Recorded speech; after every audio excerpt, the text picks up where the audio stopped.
Halo semua, Assalamualaikum warahmatullahi wabarakatuh. Perkenalkan, saya Rizka Fitriani, peserta Latsar CPNS Kementerian ATR BPN 2021, gelombang 4, golongan 2, angkatan 11, kelompok 1.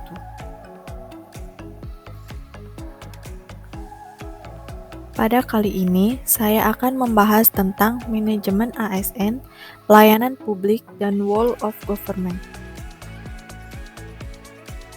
Yang pertama, manajemen ASN. Dalam manajemen ASN, kita akan membahas tentang 3 hal. Yang pertama, kedudukan, peran, hak dan kewajiban, serta kode etik ASN. Yang kedua, konsep merit dalam pengelolaan ASN. Yang ketiga, mekanisme pengelolaan ASN.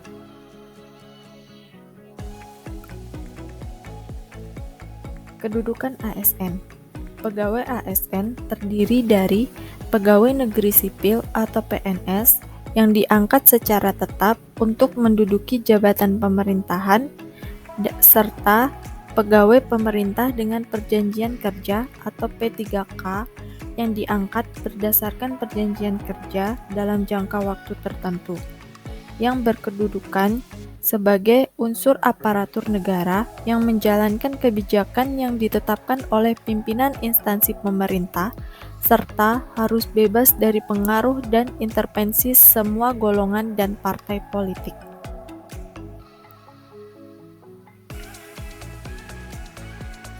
Peran ASN. ASN berperan sebagai perencana, pelaksana, dan pengawas penyelenggaraan tugas umum pemerintah dan pembangunan nasional melalui pelaksanaan kebijakan dan pelayanan publik yang profesional, bebas dari intervensi politik, serta bersih dari praktik korupsi, kolusi, dan nepotisme. Tugas ASN.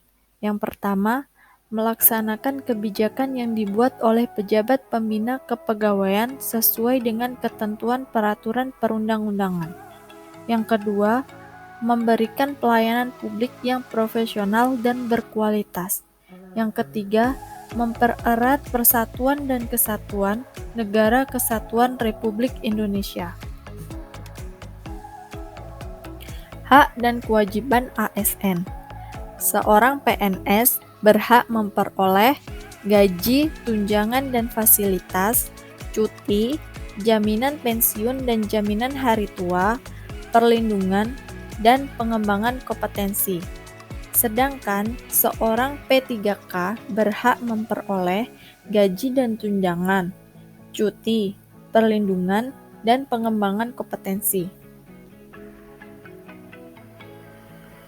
Hak ASN harus diimbangi dengan kewajiban. Di antaranya, yang pertama, setiap dan taat pada Pancasila, Undang-Undang 1945, NKRI, dan pemerintahan yang sah. Yang kedua, menjaga persatuan dan kesatuan bangsa. Yang ketiga, melaksanakan kebijakan yang dirumuskan pejabat pemerintah yang berwenang. Yang keempat, menaati ketentuan peraturan perundang-undangan. Yang kelima, melaksanakan tugas kedinasan dengan penuh pengabdian, kejujuran, kesadaran, dan tanggung jawab. Yang keenam, menunjukkan integritas dan keteladanan dalam sikap, perilaku, ucapan, dan tindakan kepada setiap orang, baik di dalam maupun di luar kedinasan. Yang ketujuh, menyimpan rahasia jabatan dan hanya dapat mengemukakan rahasia jabatan sesuai dengan ketentuan peraturan perundang-undangan. Dan yang kedelapan, bersedia ditempatkan di seluruh wilayah Negara Kesatuan Republik Indonesia. Kode etik dan kode perilaku. Dalam menjalankan tugas dan fungsi ASN, selalu berpedoman pada kode etik dan kode perilaku ASN sebagaimana diatur dalam Undang-Undang ASN. Karena kode etik dan kode perilaku ASN berfungsi sebagai pedoman panduan birokrasi, politik atau aparatur sipil negara dalam menjalankan tugas dan kewenangan agar tindakannya dinilai baik, sebagai standar penilaian sifat, perilaku, dan tindakan birokrasi publik atau aparatur sipil negara dalam menjalankan tugas dan kewenangannya, serta etika birokrasi penting sebagai panduan norma bagi aparat birokrasi dalam menjalankan tugas pelayanan pada masyarakat dan menempatkan kepentingan publik di atas kepentingan pribadi, kelompok, dan organisasinya. Konsep merit dalam pengelolaan ASN. Sistem merit adalah kebijakan dan manajemen ASN yang berdasarkan pada kualifikasi, kompetensi, dan kinerja secara adil dan wajar dengan tanpa membedakan latar belakang politik, ras, warna kulit, agama, asal-usul, jenis kelamin, status pernikahan, umur, atau kondisi cacat. Konsep sistem merit. Yang pertama ada keadilan dan kewajaran. Yang kedua objektif. Dan yang ketiga berbasis kinerja. Pelaksanaan sistem merit dalam beberapa komponen pengelolaan ASN. Yang pertama penyusunan dan penetapan kebutuhan. Yang kedua penilaian kinerja. Yang ketiga pengembangan kompetensi, promosi, mutasi, dan penghargaan. Mekanisme pengelolaan ASN. Mekanisme pengelolaan ASN adalah kebijakan dan praktek dalam pengelolaan aspek manusia atau sumber daya manusia dalam organisasi termasuk dalam hal adalah pengadaan, penempatan, mutasi, promosi, pengembangan, penilaian, dan penghargaan.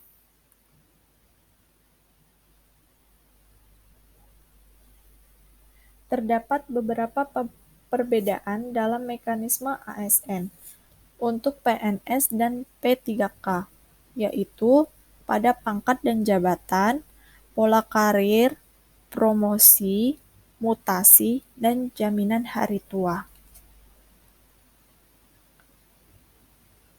Materi yang kedua adalah pelayanan publik.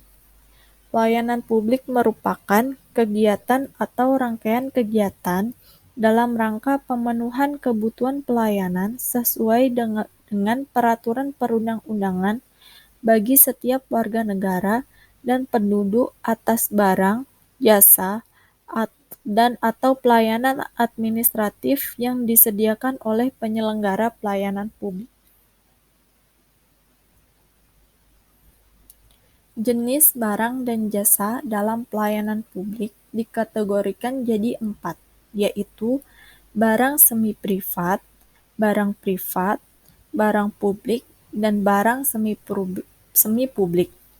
Pembagian ini berdasarkan level rivalitas dan eksludabilitas. Klasifikasi pelayanan publik. Yang pertama ada pelayanan administratif. Yang kedua pelayanan barang. Yang ketiga pelayanan jasa. Yang keempat pelayanan regulatif. Prinsip pelayanan publik. Ada 9.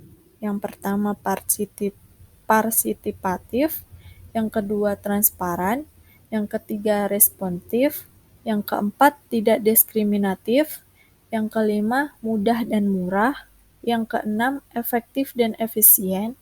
Yang ketujuh, aksesibel. Yang kedelapan, akuntabel. Dan yang terakhir, berkeadilan. Prinsip-prinsip pelayanan prima.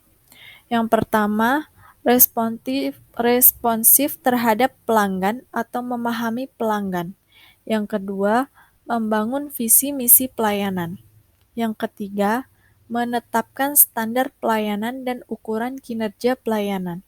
Yang keempat, pemberian pelatihan dan pengembangan pegawai terkait bagaimana memberikan pelayanan yang baik.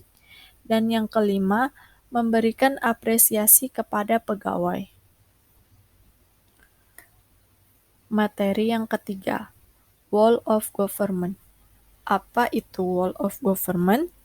Wall of Government adalah sebuah pendekatan penyelenggaraan pemerintah yang menyatukan upaya-upaya kolaboratif pemerintah dari keseluruhan sektor dalam ruang lingkup koordinasi yang lebih luas guna mencapai tujuan-tujuan pembangunan kebijakan, manajemen program, dan pelayanan publik.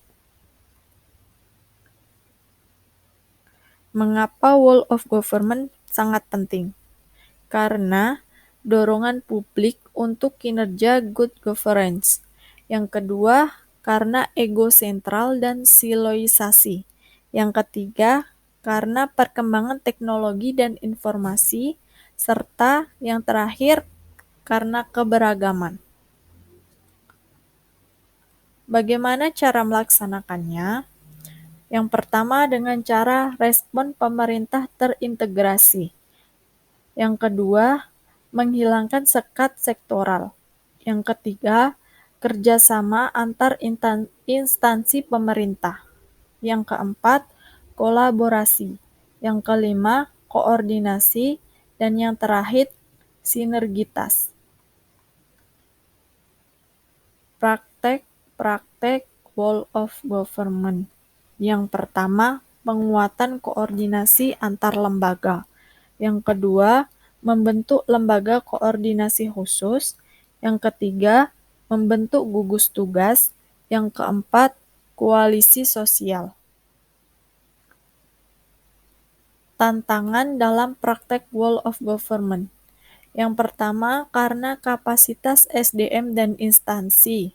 Yang kedua, dikarenakan nilai dan budaya organisasi.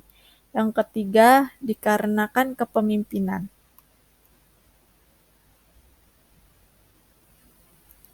Praktek Wall of Government dalam pelayanan publik. Dalam pelayanan yang bersifat administratif, contohnya dalam pelayanan pembuatan KTP dan Samsat, dalam pelayanan jasa, contohnya dalam pelaporan kesehatan, dalam pelayanan barang, contohnya dalam penyediaan air bersih atau PDAM, yang terakhir dalam pelayanan regulatif, contohnya penyelenggaraan penegakan hukum.